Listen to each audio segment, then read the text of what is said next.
Bună ziua! Deci, am mai montat din geamuri. Da?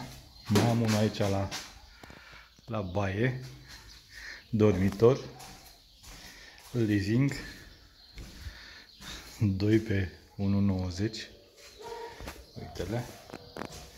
Asta e deci partea de altă. Asta l-am montat și o să vină sticla săptămâna asta.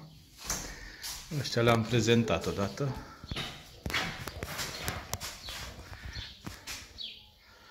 Ușor, ușor terminăm partea asta.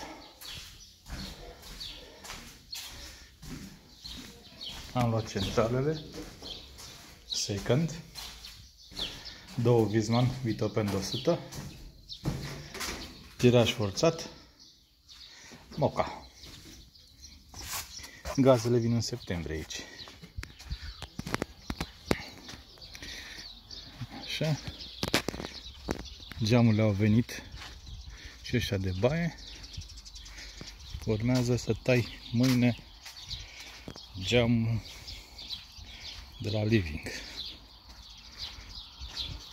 L-am remăsurat, l-am resemnat. Adică trasat.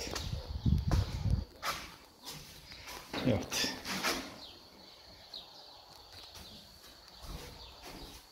Și vom bea cu plasmă.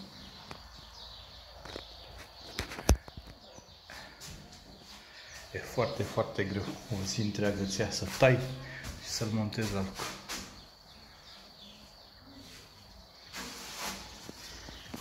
Și dulăii mei.